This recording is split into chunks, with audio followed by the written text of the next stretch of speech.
എല്ലാവർക്കും എൻ്റെ വിനീത നമസ്കാരം. ഓം നമോ ഭഗവതേ വാസുദേവായ. ഓം നമോ ഭഗവതേ വാസുദേവായ. ഓം നമോ ഭഗവതേ വാസുദേവായ. ഓം ശ്രീകൃഷ്ണ പരമാത്മനേ നമഃ. തവ പാദാരവിന്ദം ശരണാഗതം വാസുദേവം ജഗത്സർവം. ഓം ശ്രീകൃഷ്ണ പരമാത്മനേ നമഃ.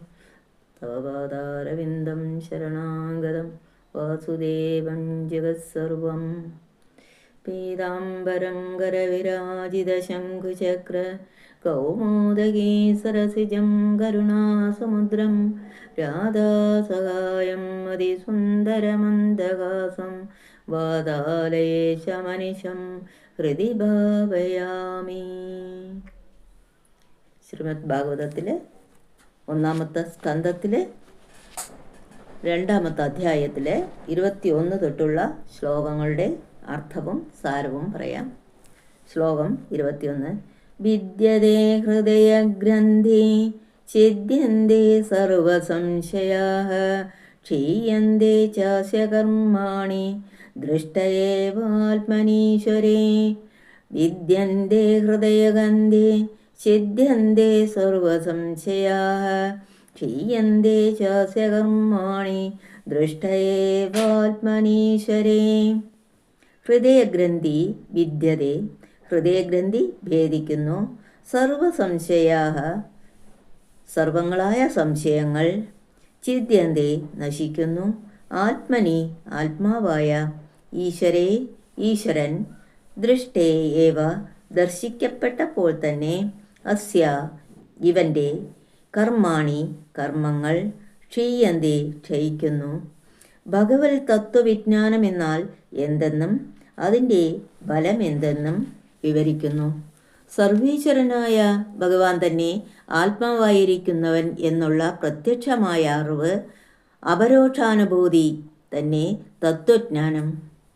ഈ അറിവ് എപ്പോൾ ഉണ്ടാകുന്നുവോ അപ്പോൾ ഞാൻ എന്ന് തോന്നിയിരുന്നതായ ഭാവനയാകുന്ന അഹങ്കാരം ഹൃദയഗ്രന്ഥി നശിക്കുന്നു. ദേഹത്തോടു കൂടാതെ അന്യമായ ചൈതന്യമുണ്ടോ?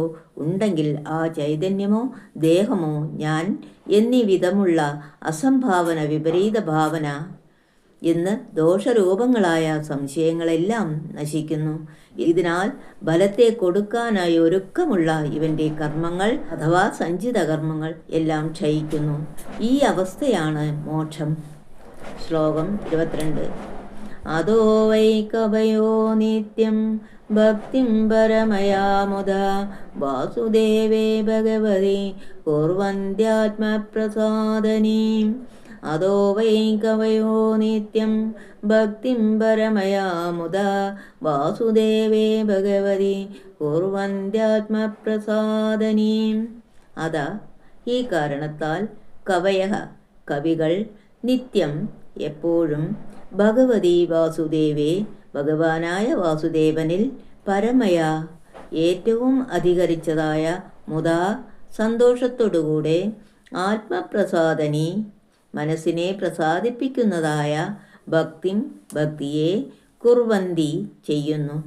ശ്രീഹരിഭക്തിയാൽ ജ്ഞാനവും അതിനാൽ മോക്ഷവും സിദ്ധിക്കുമെന്ന് കണ്ടതിനാൽ ഹരികഥാപ്രസംഗം സദാചാരമായി പരിണമിച്ചിരിക്കുന്നുവെന്ന് കാണിച്ചുകൊണ്ട് ഈ വിഷയത്തെ ഉപസംഹരിക്കുന്നു. മേൽ കാണിച്ച സംഗതിയാൽ ദീർഘദർശികളായ വിദ്വാൻമാർ പരമസന്തോഷത്തോടുകൂടി നിത്യവും ശ്രീ ഭഗവാനായ വാസുദേവനെ പരമ പ്രേമത്തോടുകൂടി ഭജിക്കുന്നു. തന്നിൽ തന്നെ ജ്ഞാനസ്വരൂപനായി പ്രകാശിക്കുന്നവനാരോ അവൻ വാസുദേവൻ. അവനിൽ മനസ്സിലെ സ്ഥിരമാക്കുന്നത് തന്നെ ഭക്തി എന്ന സാരം. വസിക്കുന്നവൻ വാസു, പ്രകാശിക്കുന്നവൻ ദേവൻ. ശ്ലോകം 23. സത്വം രജസ്തമൈതി പ്രകൃതി ഗുണസക്തൈ യുക്തപരപുരുഷേകൈഹാസ്യദത്തേ സിദ്ധ്യാദയേ ഹരിവിരിഞ്ജഹതേ ഹരേതി സംജ്ഞാ ശ്രേയാംസി തത്ര ഖലു സത്വതനോർനൃണാം സ്യൂം. സത്വം രജസ്തമൈതി പ്രകൃതേ ഗുണാസ്തൈർ യുക്തപരപുരുഷേകൈഹാസ്യദത്തേ സിദ്ധ്യാദയേ ഹരിവിരിഞ്ജി ഹരേതി സംജ്ഞാ ശ്രേയാംസി തത്ര ഖലു സത്വതനോർനൃണാം സ്യൂം. പ്രകൃതിയുടെ സ്വത്വം രജത്തമ ഇതി ഗുണ. സത്വം, രജസ്, തമസ് എന്നീ ഗുണങ്ങൾ തൈ അവയോട് യുക്ത യോജിച്ചവനായിട്ട്, ഏക ഒരുവനായിട്ട്, പരഹ പുരുഷ പരമപുരുഷൻ, അസ്യ ഇതിൻ്റെ അല്ലെങ്കിൽ ലോകത്തിൻ്റെ, സിത്യാദയെ സിത്യാദിക്കു വേണ്ടി, ഹരി വിരിഞ്ചി ഹരഹ ഇതി ഹരി വിരിഞ്ചി ഹരൻ എന്ന സംജ്ഞകളെ ധത്തെ ധരിക്കുന്നു, തത്ര അവരിൽ, സത്വതനോഹോ സത്വമൂർത്തിയിൽ നിന്ന്, നൃണാം മനുഷ്യർക്ക്, ശ്രേയാംസി ശ്രേയസ്സുകൾ, സ്യു ഖലു ഭവിക്കുമല്ലോ. ഹരിയെ ഭജിക്കണമെന്ന് സിദ്ധാന്തിച്ചതിന് കാരണം കാണിക്കുന്നു. ഏകനായ ഈശ്വരൻ പ്രകൃതി ഗുണങ്ങളായ സത്വം, രജസ്, തമസ് എന്നിവയെ അവലംബിച്ചിട്ട് ഈ ലോകത്തിൻ്റെ പരിപാലനം, സൃഷ്ടി, സംഹാരം എന്നീ കൃത്യങ്ങളെ നിർവഹിക്കുവാനായിട്ട് വിഷ്ണു, ബ്രഹ്മാവ്, ശിവൻ എന്നീ 3 പേരുള്ള മൂർത്തികളെ ധരിക്കുന്നു. അവരിൽ വെച്ച് സത്വമൂർത്തിയായ വാസുദേവനിൽ നിന്ന് ഭജിക്കുന്നവർക്ക് ശുഭഫലങ്ങൾ സിദ്ധിക്കും. നിശ്ചയം. നാശരഹിതമായ പദത്തെ വിഷ്ണു മാത്രമേ നൽകുന്നുള്ളൂ. അതുകൊണ്ട് ശ്രീഹരിയെ ഭജിക്കണം. ശ്ലോകം 24. പാർത്ഥവാദാരുണാധൂമ തസ്തസ്മാഗ്നി ശ്രൈമയഃ തമസസ്തു രജസ്തസ്മാത് സത്വം യദ്ബ്രഹ്മദർശനം. പാർത്ഥിവാദാരുണോ ധൂമ സദത്തസ്മാഗ്നി ശ്രൈമയഃ തമസസ്തു രജസ്തസ്മാത് സത്വം യദ്ബ്രഹ്മദർശനം.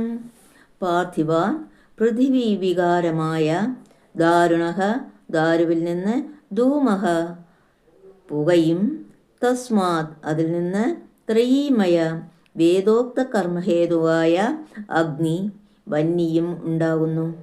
തമസ സുതു തമസ്സിനേക്കാൾ, രജഃ രജസ്സും, തസ്മാത് അതിനേക്കാൾ, സത്വവും അല്ലെങ്കിൽ ശ്രേഷ്ഠം, യാതൊന്ന്, ബ്രഹ്മദർശനം ബ്രഹ്മത്തെ പ്രകാശിപ്പിക്കുന്നതാവുന്നു. ഭൂമിയിൽ നിന്നുണ്ടാവുന്ന മരത്തിൻ്റെ കൊമ്പ് മുറിച്ച് കഷണമാക്കി മേലും കീഴും ഓരോന്ന് വെച്ച് മഥനം ചെയ്യുമ്പോൾ അതിൽ നിന്ന് അഗ്നിയുടെ ലക്ഷണമായ പുകയും പിന്നെ അതിൽ നിന്ന് തീയും ഉണ്ടാകുന്നു. അഗ്നി സിദ്ധിച്ചാൽ വേദത്തിൽ പറഞ്ഞ വിധം യാഗാദി കർമ്മം അനുഷ്ഠിക്കാം. പുക പുറപ്പെട്ട സമയം അഗ്നി ഉണ്ടാവുമെന്നുള്ള സംഭാവന നിമിത്തം യാഗാനുഷ്ഠാനത്തിന് ഒരുക്കം കൂട്ടും. വിറക് മാത്രമായിരിക്കുമ്പോൾ യാഗപ്രസക്തി തന്നെ ഇല്ല. അതുപോലെ തമോ ഗുണത്തിൽ ബ്രഹ്മപ്രകാശത്തിൻ്റെ പ്രസംഗം പോലും ഇല്ല.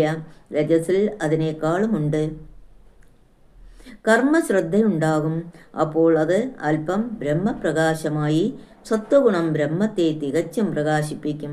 അതിനാൽ ബ്രഹ്മാനന്ദാനുഭവം സത്വമൂർത്തിയായ വിഷ്ണുവിനെ ഭജിക്കുന്നവർക്കുണ്ടാകും. ശ്ലോകം 25. ബേജിരേ മുനയോദ്രാഗ്രേ ഭഗവന്തമദോക്ഷജം സത്വം വിശുദ്ധം ക്ഷേമായ കൽപ്പന്തേയേനുതാനിഹ. ബേജിരേ മുനയോദ്രാഗ്രേ ഭഗവന്തമദോക്ഷജം സത്വം വിശുദ്ധം ക്ഷേമായ കൽപ്പന്തേയേനുതാനിഹ. അതുകൊണ്ട് അഗ്രേ ആദികാലത്തിൽ മുനയഃ മുനികൾ ഭഗവന്തം മഹിമയുള്ളവനും വിശുദ്ധം സത്വം പരിശുദ്ധമായ സത്വഗുണം തികഞ്ഞവനുമായ അദോക്ഷജം വിഷ്ണുവിനെ ബേജിരെ ഭജിച്ചു. ഇഹ ഈ ലോകത്തിൽ യാതൊരുത്തർ താൻ അവരെ അനുസരിക്കുന്നുവോ തേ അവർ ക്ഷേമായ ക്ഷേമത്തിനായിക്കൊണ്ട് കൽപ്പന്തേ കൽപ്പിക്കുന്നു. വിഷ്ണുവിനെ ഭജിക്കേണ്ടതിന് കാരണം പറഞ്ഞ ശേഷം സദാചാരത്തെ പ്രമാണത്തേന കാണിക്കുന്നു. ആദികാലം മുതൽക്ക് മുനികൾ വിശുദ്ധ സത്വഗുണസ്വരൂപനും ഭഗവാനുമായ ശ്രീഹരിയെ തന്നെ ഭജിച്ച് ആ പൂർവന്മാരെ അനുസരിക്കുന്നവർ ക്ഷേമം അനുഭവിക്കുവാൻ യോഗ്യന്മാരായി ഭവിക്കുന്നു. ഓം നമോ ഭഗവതേ വാസുദേവായ. ഓം നമോ ഭഗവതേ വാസുദേവായ. ഓം നമോ ഭഗവതേ വാസുദേവായ. ഓം ശ്രീകൃഷ്ണാർപ്പണമസ്തു. ഓം ശ്രീകൃഷ്ണ പരമാത്മനേ നമഃ. തവ പാദാരവിന്ദം ശരണാഗതം വാസുദേവം ജഗത്സർവം. ഓം ശാന്തി ശാന്തി.